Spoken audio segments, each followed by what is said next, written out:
I gotta tell you, I've been having a blast doing this video series. Playing all these old games just gives me such a nostalgia trip, like I'm unlocking little bits of my past. Whether it's games I played as a kid, games I missed the first time round, whether they're laughably bad or surprisingly good, just whatever I cover, it's been great to relive the past, and I really look forward to raiding the vaults for more old gems to talk to you about down the line.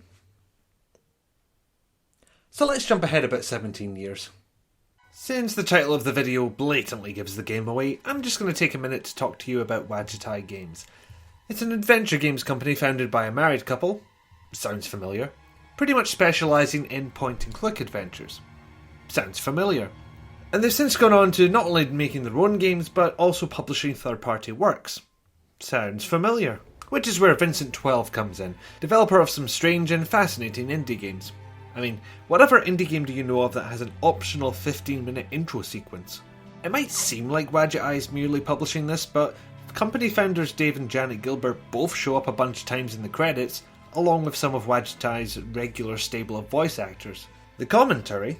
Yep, this game has a commentary. Awesome, no?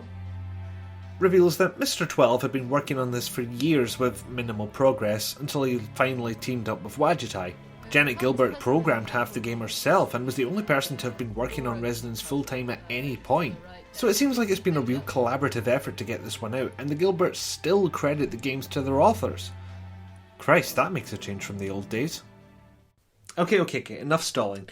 Resonance is a fantastic game, taking the best of point-and-click adventures and adding in a little emphasis on puzzles you'd see more in Myst than Monkey Island.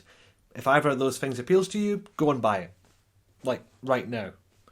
But if you need to hear more about it, suppose I could rattle on another 6 minutes or so.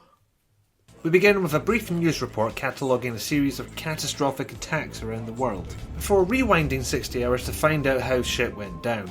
And it all starts with a mathematician named Ed sleeping in his dingy apartment.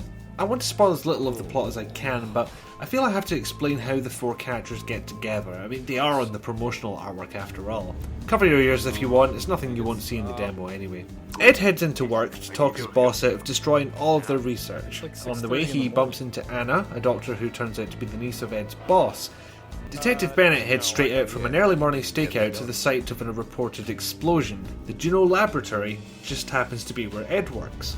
And finally, there's investigative journalist Ray, who follows these three because he smells a story. Once they find out what the main thrust of the plot is, they form a merry band and go forth to... Okay, that's enough. I'm not going to spoil the plot for you because my rule is, if I think the game is worth playing, I won't spoil the plot. That rule still stands. So, instead, I'm going to tell you how the game plays, how it differs from a usual point-and-click adventure, and hopefully explain to you why it's worth playing. It may look and mostly play like a traditional point-and-click adventure, but Resonance does do a few things differently. The big differences are as follows. There's the memory feature. Some of the segments are more interactive than the usual click-on thing, make things happen deal. Being able to control multiple characters, and the fact that it boasts actual puzzles beyond the item combination and dialogue trees you're used to. Starting off, you play 4 separate sections with 1 character each. Then you're up to controlling 2 characters at once, until they all finally meet up and that character selector fills up like your old Casio watch got a Pokédex app. Once you've caught them all, things can get a little bit fiddly, especially when one person has an inventory item you need but you've left them in a different location. That's where the follow me feature comes in handy. Thankfully, the learning of information doesn't have this problem, because one person learning stuff means everybody else learns said stuff too, like they're a Borg hive mind or something.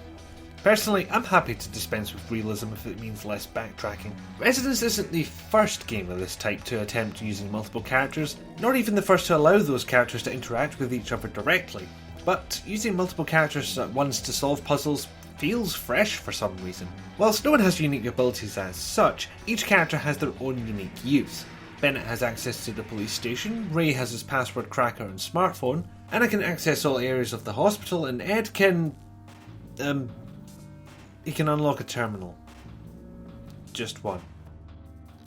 To change characters, you'll need to use this little widget in the top left hand corner, with which you also access short and long term memories as well as the inventory. But it's done by mouse hovering. This means that to say change characters, you need to move the mouse over the corner, wait for the widget to appear, then mouse over an area of the widget until those faces pop out, then select your character. But if you happen to nudge your mouse the wrong way, it slinks off back to its corner and you need to start from scratch. This is probably just the keyboard loving some bitch in me, but some shortcut keys would have been good.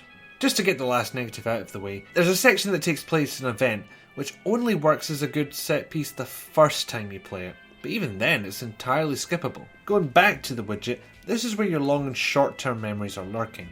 Long term memories are important story events which are added automatically, and using them plays a short animation. The short term memory is different in that you can drag any object from the environment in there, but either set of memories can be brought up in conversations. It's a pretty cool feature, somewhat similar to the Discworld Noir notebook that tracks conversation topics for you, except now you control what goes inside it. Oddly enough, Blackwell Legacy, one of Wadjet Eye's own titles, actually uses Discworld Noir's notebook feature as is, but those are other games for other times. The main difference short-term memory makes is that brute forcing your way through the game by using everything on everything else becomes a lot harder. And I'm not sure that's necessarily a bad thing for a genre where you're supposed to use your brain meat. Now, just before I forget about traditional point-and-click games entirely, I'd be remiss to admit that I really liked the pixelated art style. You know the type, resolution of a SNES game but with an exponentially larger colour palette. And considering how low that resolution is, some of the effects they use here look really nice. I'm also suddenly struggling to recall a game of this type where the camera moves vertically, or at least as smoothly as it does here. Granted, this would have been a tad more difficult for my old 486 CPU to pull off, but it's surprising for me that more modern titles don't do it. And it's odd to think that the kind of point and click games I imagined would come out in the future would be all smooth lines and high definition. Something a little more like this. Resonance, with its retro graphics, achievement system, great voice acting, commentaries and blooper reels, that's just par for the course as far as a Wadjet Eye game is concerned. That's a hell of a good starting point. What I really appreciate about this game is that it makes you think. Point and click games have a similar problem to real-time strategy games. You can just build up a big fuck-off army and Zerg rush your opponents into a puddle of anguish. In the same vein, most point and click games can be beat by taking every item you have and using it on everything you can find. But not only does Resonance make you work out the puzzles for yourself, it kinda deserves it too. I usually need to look at UHS or some walkthroughs a couple of times a game, but with Resonance I only had to do it once, and even then I really didn't want to. It felt far more like cheating than usual because the game wasn't doing anything wrong. But Resonance isn't cruel.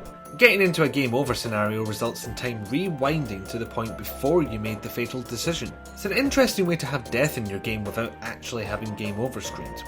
The README file says that you can earn fate points during the game which deplete if you have to rewind time, ending the game if they drop below 0. Interesting concept, but even getting Bennett killed over and over and over again didn't seem to make this happen. So what else can I say other than it's a really well put together game?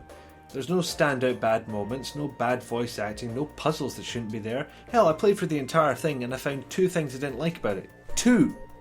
This might be the best game Wadjet Eye's had a hand in, but we'll find out for sure when I get to the others.